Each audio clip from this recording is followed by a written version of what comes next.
This is Madeline Lemire with Spartan Youth Radio, and I am here with Lorraine Rekmans, representative of the Green Party. Welcome, Lorraine. Hi, Madeline. Thanks for inviting me. You're very welcome. So, a large number of our listeners are youth, and we would like to know how your party hopes to address the future concerns of Canadian youth in this country. Well, I think most people know that the Green Party has an environmental platform, but what we want youth to know is that we've taken our environmental platform, we've expanded it, so we're not a one-issue party. We're a party that deals with the economy. Also, we've proposed a balanced budget. We have programs identified, and we explain very clearly how we're going to pay for them so that people understand it's not pie-in-the-sky utopian ideas that we've come up with. We have a credible platform. We are trying to address environmental, ecological, and societal concerns in our platform. So there's a three-pronged approach to dealing with issues in Canada. We believe that the youth of Canada are very concerned about the environment. They're very concerned about climate change. And we're the party, I think, that's offering a very concrete, solid, take-action plan on climate change to reduce carbon emissions while we're building an economy. We're going to introduce green technologies and green jobs. Even with all these initiatives, teenagers are notoriously apathetic when it comes to politics. Why do you think that is? Well, we think that youth don't identify with the political system because it is a turnoff. And we don't know if it's by design, or just by default that it's a turnoff. The behavior of the members in the House of Commons is distasteful. It's not engaging. We're watching, adults behave, childishly, yelling and banging on their desks, not answering questions, not sharing information, not having a respectful dialogue that's honest, and not having an honest and frank discussion about the issues. I think there's really only so much of that a person could watch before they're turned away. So we think that youth don't identify with that kind of behavior. They probably don't think it's anything to aspire to. So they tune out. And, frankly, personally, after seeing the debates, the federal debates, I couldn't, as an Indigenous woman, I couldn't identify with the representatives of the other parties. They just really didn't speak to me or anything that I was interested in. And I think youth are having a similar challenge. Speaking of challenge, with the growing costs of Canadian living, students in post-secondary education are currently having a very hard time. Does your party have any plans to help students? Yes, we have a plan to create 160,000 jobs.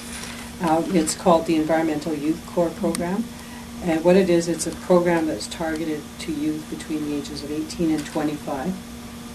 They'll be employed for a year. And at the end of the year, there'll be a $4,000 tuition payment made to the students so they can apply to post-secondary. So this program is designed to give people experience in a number of different sectors in society. They may choose to work in an environmental part of the program or a societal part of the program where they're working with elderly or with children. They may decide to work in the arts. So it gives them actually some work experience to put on their resume even before they go into a post-secondary education. So the program will pay a minimum federal wage for 1 year, and then at the end of the year, there's the $4,000 tuition payoff for the student. That sounds excellent. You mentioned that you yourself have Indigenous background, and many of our listeners are either Aboriginal or Métis or Inuit. Does your party have any plan to repair relations with these groups of people?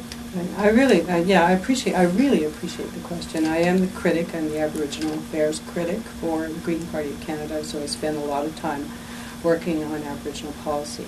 We were a party that pushed the Canadian government to sign the UN Declaration on the Rights of Indigenous People.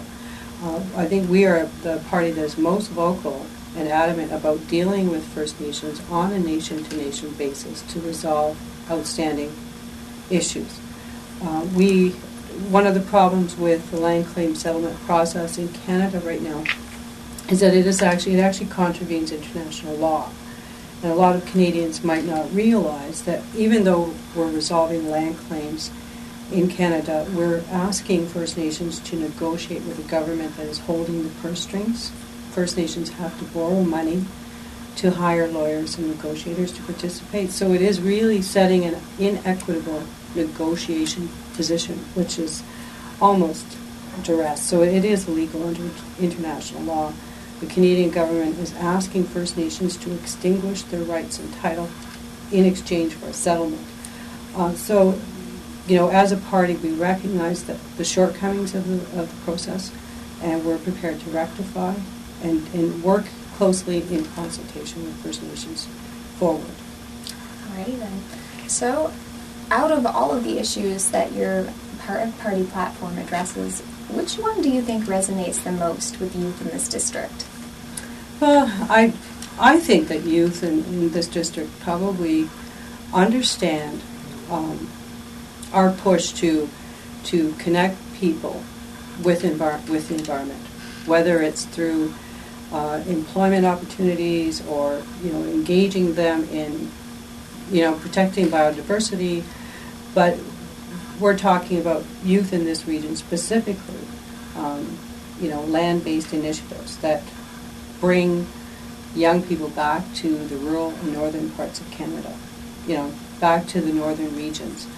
As we watch our populations age, I think there's a lot of questions about how do we sustain the communities that we've built, and we hope that resonates with the youth. We hope they understand that we're talking about bringing in high-speed rail to connect and reconnect communities, that we're talking about reducing carbon emissions, so that we do have a healthy planet, for their children. So I really think that the environmental parts of our platform speak to them. And I really hope that's what gets them excited, is that it's enough talk and the Greens are planning action. Alrighty then. So we do have a few minutes left, and I just want to give you this opportunity to tell the listeners whether the most pressing issue or anything that you want to be heard.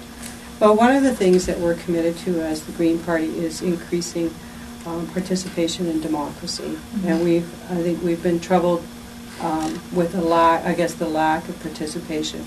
In the last election, we had 41% of the population that didn't vote. So through this campaign and through all the work that we do as a federal party, we are committed to reaching out to that 41% and asking them to come back to the polls. And it's a nonpartisan plea to the youth in Canada, saying if you want to do anything to change the world, if you really want to do anything to change the world, please vote. Please vote for whatever party it is that calls out to you. Vote your conscience, vote with your heart, but put your X on the ballot. I think it's critical that we reinvigorate our democracy before it gets away on us. I have to completely agree with that. All right, then. Well, thank you very much, Lorraine. Well, thank you.